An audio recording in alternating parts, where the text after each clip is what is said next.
Love 'em or hate 'em, it's tough. It's a debate we have every day in Edmonton Oilers land. What to make of the things Mark Spector writes, the things Mark Spector tweets, and the thing that Mark Spector says on our television sets, game in, game out. But my friends, sometimes even the ones we don't like or whatever make a good point that makes you go, maybe I need to change my position. And obviously, with today's Mark Spector article, I've been very, hey, get your hopes up. This Oilers team, they'll deliver. We just need to wait for it. They'll deliver. Well, following what you see on your screen here, a 5-2 loss last night to the Seattle Kraken, in which I was quoted as saying, less than 2 minutes prior to the first goal of the game going in for the Kraken, this feels like a game where the car crash doesn't happen for the Edmonton Oilers. Well, my friends, it happened, and it happened quick within a span of 31 seconds. And we find ourselves right back at square one we did following that Jets loss, where we said, well, where do we go from here? Friends, this is Dolynny TV. Good afternoon. Welcome back to another edition of the channel as we get set to embark on what's going to be a journey, a self-reflecting journey here on Dolynny TV as we look inwards at the Edmonton Oilers and what they truly are at this point of the season. I know the title says it's a big shouty kind of thing, and you can call it clickbait all you want, you can call it whatever you want to call it, but at the end of the day, unfortunately, at this point of the season, it is the truth. And that is what hurts the most to do this video today. Before we get further, my friends, what I want you to do, though, is trust me, I'm going to capitalize where I can. Fault me there, too, if you want. But I am sitting into this video 124 subscribers away from 10,000. If you'd be so kind to consider hitting subscribe here on Dolynny TV, trust me, we will have more sober conversations like this one.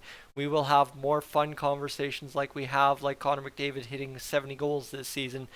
But I want you to be a part of this whole crew, this whole journey we've been on for the past 5 years, and I'd love to have you aboard. As in year number 10 of being on YouTube with this channel, I near 10,000 subscribers. But let's get to it, my friends, because we got some issues at bay, and you saw the title. In case you're wondering what that title means, let me simply put it out to you this way. The Edmonton Oilers are failing their fans. There's no other way to put this. And unfortunately, I've been that I said it off the top, right? I've been that cheery guy. I've been that guy that said, you know what, it's going to get better. Don't worry about it. Let Evander Kane get back. Let Kyler Yamamoto, Warren Foegele, and Ryan McLeod get back. Let's get this roster healthy, and let's go on the run in the second half. But today comes the Mark Spector article that points the obvious that many folks on this channel have thought for the entire season. And it's glaringly obvious after a loss last night that you simply can't ignore the fact that this Edmonton Oilers team is no team at all. And that's the hardest part of all this, is the fact that we are, night in, night out, expecting to watch our team play its best hockey. That is the fans' expectation of the Oilers. And the Oilers are, in turn, failing us by not being a team, full stop. That's the tough part here. When you ask me, well, Tyson, how are the Edmonton Oilers failing the fans? Their fans that pay to watch them play in the building, pay to watch them play online, pay to watch them on their cable package. Simply put, the Oilers are failing their fans by not being a team this season. And the Mark Spector article brings up, well, we don't have Chris Russell, the quiet leader. We don't have Mike Smith, which you can only watch Mike Smith play to see what he does for this team over the past few years. You watch what a guy like Duncan Keith brought to the team, right? The off-ice intangibles were way more worth it at the start of the season than the on-ice intangibles. But when you combine all those guys and you look at what you've lost and you look at what the coaching staff has within the room to keep the players accountable, it is embarrassingly terrible on all aspects of it, right? You don't have that veteran leader. When Tyson Barrie, at this point of his career, is your second oldest player on the team, and I believe the next oldest and the oldest player on this team is Derek Ryan, a guy that has half a career in the NHL after starting at age 27. Um, and obviously the cup wins are lacking. What this roster doesn't have in terms of veteran leadership is detrimental to the team dynamic. And the detriment there is failing the fans, because this Edmonton Oilers team is simply, as Mark Spector put it, a couple of stars and the rest are the help. But the problem is the help is no help at all, because they don't feel that they can help. And obviously the stars, if they're not going, this team is one goal away from losing every single hockey game. That's the problem with this Edmonton Oilers team, is they simply do not choose to fight for each other. And I mean, do I take issue with Mark Spector saying, well, the Oilers don't go out there and throw a hit, the Oilers don't go out there and fight? Well, you know what? In that 7-2 win against Seattle, I believe Klim Kostin got away with a fight despite not getting a fighting major. Dylan Holloway had his first career fight in the NHL, right? Like, obviously, when we're winning, everything is going our way, it seems, right? That's what it appears. But that's the most frustrating part, and that is another failure of the Oilers to their fans, is they show in certain games when everything goes the right way, when everything goes the way it should for this Oilers team, they deliver what looks to be, man, this is the team I'm cheering for. And then they follow it up by saying we're going to have our best effort to close out 2022. We expect to have our best tonight against Seattle and lay not one but two duds back-to-back, Winnipeg and Seattle. And Seattle, the game, you wonder why I'm going this narrative today. You wonder why you can hear the anger in my voice, the frustration. Well, simply put, who wouldn't be frustrated when the Oilers, off the performance against Winnipeg, get Leon Draisaitl back and do that against the Seattle Kraken, who at that point were 1 point ahead of you in the NHL standings? At what point do you wake up in that locker room? I don't care who it is or who it needs to be. At what point, as a team that held a players-only meeting this morning, according to sources, well, guess what, friends? At what point do you figure it out and just go back to the basics? You can say old school hockey no longer wins you games in the NHL. To a degree, that is fine.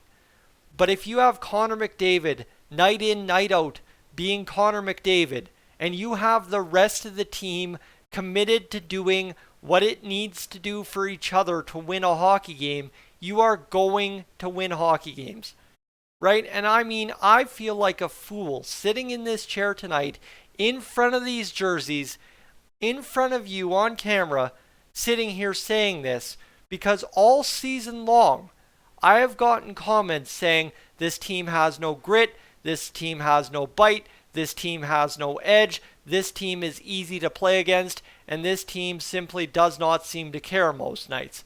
And simply put, here I am on January 4th, a reflection point for the Oilers, an honest, sober conversation on Dolynny TV saying that unfortunately the people that I thought were going to be wrong this season are completely right. And again, whether I like or dislike Mark Spector and most of his takes, this is one you simply cannot ignore. Whether you choose to validate it or not, I choosing to validate it today here on Dolynny TV, it is unignorable. That's the problem. You cannot ignore the fact that there is something missing from this Oilers team. Whether you want to say it's the grit, edge, or bite, whether you want to say it's the veteran leadership, there is some kind of intangible here that the Oilers are missing. And due to that, they are not playing as a team, which is causing failure to the fans at current.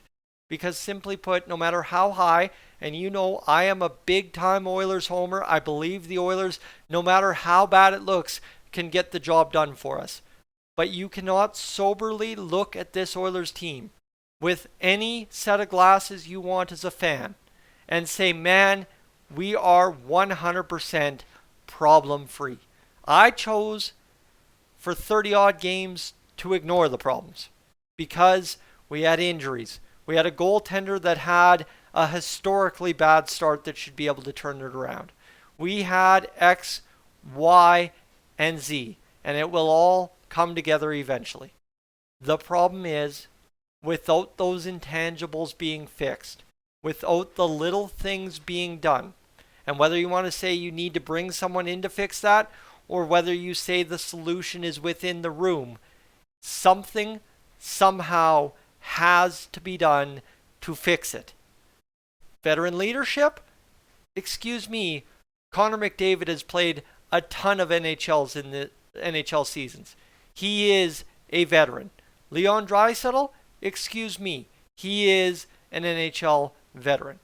Right? You're running out of excuses to defend, well, Connor and Leon lead by example. That's great. That's fine and friggin' dandy. But unfortunately for this team to say that that's all they have to do, that is no longer valid. And it's not blaming them. Because honestly, according to the Mark Spector article, they want to bring everybody up with them and they do whatever they can to do that. But the other thing is too, is as the superstars, and I think it's been mentioned today, what Austin Matthews has done differently this season to change his outcomes for his team. Well, you look to Connor McDavid, you look to Leon Draisaitl, and you say, can they not do that as well? Because they are the NHL's top two players. Should the top two players in the NHL not be capable of doing that? Doing everything. Doing anything required to win. Because whether you want to say, well, Gretzky didn't have to, Gretzky didn't, whatever you want to say, today's NHL player is not the Wayne Gretzky mold. Today's NHL player is, bar none, one of the biggest freaks of nature, a specimen of complete physical peak. I don't think I need to explain that any further. These men that play in the NHL are on a completely another level compared to anybody that you try to put next to them.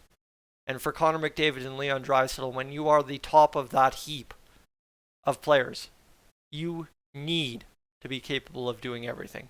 So that's the leadership core from the top two players. You talk about the men that wear A's. Darnell Nurse, I'm sorry, right? As he gets that contract, the fights are down, the hits don't seem as thunderous, the play seems to be lackluster. That's another player where he's wearing a letter. You need the intangibles from him to get that job done. Now, none of this. You can blame the leadership group. You can blame the help, the depth players. You can blame the star players. You can blame the goaltending. You can blame the defense. None of this excuses the fact that Jay Woodcroft, for whatever reason, cannot get what he got out of this group prior. Problem is, you're missing Duncan Keith, Chris Russell, and Mike Smith. And when you're missing the guys in the room that are essentially the coaching staff, you think about it, when a team is a team and they are playing for each other, it doesn't matter what the coaching staff says, you win. That's what you do as a team. When you're playing for each other and you get results for each other, you win. Not because of the coaching staff, but because of each other. And when I say Duncan Keith, Mike Smith, and Chris Russell are to a degree coaches last year for the Oilers, is the players don't have to lean on Jay Woodcroft to say the tough things because Mike Smith is saying it, or Duncan Keith is saying it, or Chris Russell is saying it for the Oilers. Instead now, who's saying it for the Oilers? Because all it seems to be is Jay Woodcroft trying to overcompensate by coaching his way out of a problem that he simply can't coach out of. And that's not to blame Jay Woodcroft. Because in here, anywhere in this Oilers roster, where do you have that veteran that's been there, done that, above the years of Connor McDavid and Leon Draisaitl? Because Tyson Barrie isn't a guy who can say we need to defend better and lead by example. Darnell Nurse, to this point of his career, has not proved to be that guy. Cody Ceci, for years, was told he was not that guy. Brett Kulak simply put a top 4 D-man out of the depth because he is a top 6 D-man career-wise. In terms of the depth players, Derek Ryan has never stepped up to lead his team to glory. He is the help. He is the definition of the help. But he cannot change the tide without his teammates behind him. A guy like Warren Fogle, Kyler Yamamoto, all the guys that caught flack within the Mark Spector article got called out, and maybe rightfully so. They cannot change it without their other teammates buying in. And that's where it comes down to. One guy can say he's committed to the team game. One guy can say he's standing up in the locker room and he can tell the media, I'm the bad cop, I'm the good cop, I'm whatever I need to be, like Tyson Berry said in quotes in the Mark Spector article. But unless every player is willing to do that, unless every player is willing to use their voice and use their abilities on the ice to impact the team game, fight for the team and win for the game, or win for the team and win the game, whether it be a fight, whether it be a hit, whether it be going after somebody that took a liberty with your player, whether it be intimidating the other team's goaltender and maybe taking a risky 2-minute minor, but doing something that says to the boys on the bench, hey, I want to go with that guy. I want to be out there and win with this guy.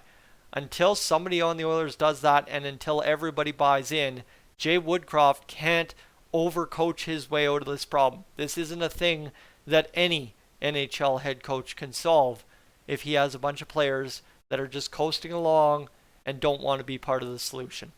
It's a sober, tough conversation to have in January after being all the way to the Western Conference Finals just, shortly ago, 6-7 months ago, and this is where we find ourselves.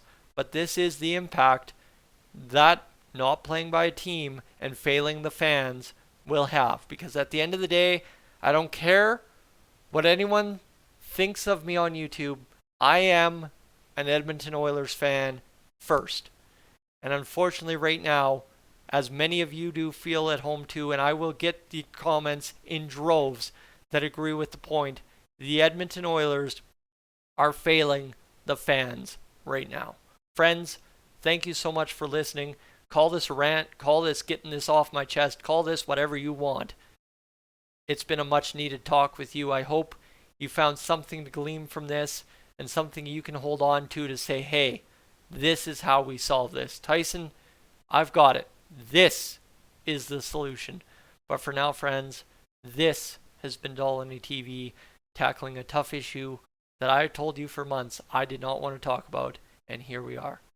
Again, if you've tuned in for the past 18 minutes and you'd consider hitting that subscribe button here on the channel, I'd appreciate that, and I'd hopefully look forward to talking to you about better days ahead as Evander Kane gets set to return to the Oilers lineup. I'm Tyson, Dolynny TV. I am up on, out of here.